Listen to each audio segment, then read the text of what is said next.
दोस्तों, आज की ये वीडियो बहुत ही अमेजिंग है क्योंकि इस वीडियो में हम बात करने वाले हैं कि पढ़ा हुआ कैसे लंबे समय तक याद रखा जाए। अगर आपका भी पढ़ा हुआ बहुत ही लंबे समय तक याद नहीं रहता है या फिर आप बहुत ही जल्दी उस चीज़ को भूल जाते हैं तो ये वीडियो आपके लिए बहुत ही इम्पोर्टेंट रखती है।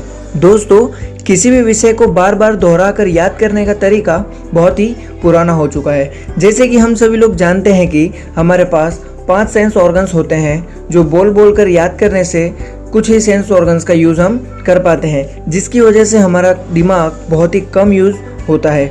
अगर आप चाहते हैं कि आपका पढ़ा हुआ बहुत ही लंबे समय तक याद रहे तो उसके लिए हमें हमारे दिमाग को ज़्यादा इस्तेमाल करना होगा। और अगर आप इस वीडियो में बताए गए तरीकों से पढ़ेंगे तो ये आपके लिए बहुत ही आसान होगा। तो हम बात करेंगे 5 टिप्स के बारे में। नंबर 1, माइंड पैलेस तकनीक का उपयोग करना सीखो। अगर आप चाहते हैं कि आप जो पढ़े हैं वो आपको बहुत ही लंबे समय तक याद रहे तो उस सब्जेक्ट को या उस टॉपिक को रोज़मर्रा की चीज़ों से रिलेट करके याद करना सीख लो। रोज़मर्रा की चीज़ों से रिलेट करके किसी भी विषय को याद करना वो आपके विषय को काफ़ी लंबे समय तक याद रखने की शक्ति देता है। इस तरह की तकनीक को अंग्रेजी में माइंड पैलेस के नाम से पहचाना जाता है। और अगर इस तरीके को हम एक उदाहरण के तौर पर समझे तो मान लीजिए आपको याद करना है कि सलीम अली को बर्डमैन ऑफ इंडिया भी कहा जाता है, तो आप आंख बंद करके अपने दिमाग में सोचेंगे कि सलीम और अली नाम के 2 लड़के इंडिया के मैप के ऊपर चिड़िया के साथ खेल रहे हैं। फिर अचानक उनका आपस में टकराव हो जाता है जिससे एक सलीम अली नाम के आदमी चिड़िया के रूप में बदल जाते हैं या बर्डमैन ऑफ इंडिया बन जाते हैं। यह मात्र एक साधारण सा उदाहरण था। आप इससे रिलेटेड कुछ भी अलग अलग टाइप्स के उदाहरण बना सकते हैं। शुरुआत में तो ये तरीका अपनाना बहुत ही कठिनाइयों वाला काम होगा, लेकिन जैसे जैसे आप इसका अभ्यास करोगे वैसे वैसे आपको ये बहुत ही आसान लगने लगेगा। और सबसे अच्छी बात तो इसकी यह कि पढ़ाई के दौरान आपको बिल्कुल भी बोरियत महसूस नहीं होगी। क्योंकि अगर हम बात करें तो कविता, गाना और किसी भी राइम्स की तरह अगर किसी विषय को याद करें तो वो विषय याद करना हमारे लिए बहुत ही आसान हो जाएगा। अगर अपने रसायन विज्ञान पढ़ा हो तो आपको आवर्त सारणी के बारे में तो ज़रूर मालूम ही होगा, जिसके द्वारा हम तत्वों का नाम और उसके एटॉमिक नंबर को याद रख पाते थे। कई छात्र तो मुश्किल से इसे याद रख पाते थे या उसे याद भी नहीं कर सकते थे, लेकिन कुछ लोग इसे अच्छी तरह से याद भी करते थे। ऐसे छात्र जिन्हें पूरी टेबल याद होती थी उनमें से अधिकतर टेबल को वो गाने की तरह याद करते थे। उदाहरण के तौर पे अगर बताऊं तो इसे वो एक पंक्ति की तरह ध्यान से ले। हाँ, लीना को मिल गई रूबी। इससे आप आसानी से टेबल के फर्स्ट ग्रुप को जोड़कर याद कर सकते हैं। वीडियो में बताए गए चित्र से आप समझ गए होंगे कि इस तरह आप बहुत सारे दिलचस्पी वाक्यों के साथ अपने विषय को याद रख सकते हैं। नंबर 3 की अगर बात करें तो खुद को या काल्पनिक छात्रों को पढ़ाएं। आपने कुछ पढ़ा तो उसे खुद को शीशे के सामने खड़े होकर समझाने की कोशिश करें। ऐसा करने में कई फ़ायदे हैं। सबसे पहला फ़ायदा यह है कि आपको वो कॉन्सेप्ट अच्छी तरह से समझ आ जाएगा, क्योंकि समझाने से पहले आपको खुद समझ में आना ज़रूरी है। पढ़ाने के दौरान आप कई सारे सेंस ऑर्गन्स का इस्तेमाल कर रहे होते हो, जिसकी वजह से आपको वो बातें लंबे समय तक याद रखने के लिए काफ़ी है। याद रखने के अलावा ये तरीका आपकी पर्सनालिटी डेवलपमेंट में भी बहुत ही सहायक होगा और साथ ही साथ आपके अंदर आत्मविश्वास भी बढ़ाएगा। आप चाहे तो पेन और पेपर की मदद से काम कर सकते हैं, इसलिए आप कुछ भी याद करें उसे खुद को पढ़ाने की कोशिश ज़रूर करें। यह बहुत ही लाभदायक होगा। अगर नंबर 4 की बात करें तो दोहराना बहुत ही महत्वपूर्ण है, क्योंकि इससे आपको अपनी रिकॉल करने की क्षमता पता चलती है।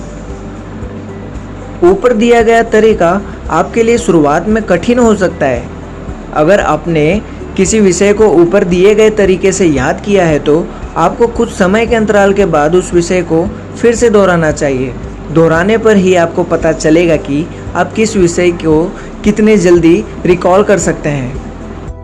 अगर आपने माइंड पैलेस तकनीक का इस्तेमाल किया है तो इस बात पर ज़रूर ध्यान दीजिए कि आपने जो याद किया है उसे रिकॉल करने के कितना समय आपको लगता है। शुरुआत में समय ज़्यादा लगेगा, लेकिन धीमे धीमे रिकॉल करने का समय कम होता चला जाएगा। कुछ अभ्यास के बाद आपको एक बार कुछ भी पढ़ने पर याद रहेगा, वो भी बहुत ही लंबे समय तक। बात करें अगर नंबर 5 की, तो उसमें गहरी नींद, ध्यान, दिमाग वाले खेल, शारीरिक व्यायाम और मस्तिष्क विकसित करने वाले आहार लेने होंगे। दोस्तों, शतरंज और सुडोकू इत्यादि कुछ ऐसे खेल हैं जो आपको एकाग्रता शक्ति को बढ़ाने में मदद करते हैं, क्योंकि इन सभी खेलों के लिए बहुत ही एकाग्रता चाहिए। इन खेलों को खेलने वाले व्यक्ति की निर्णय शक्ति में बहुत ही सुधार होता है।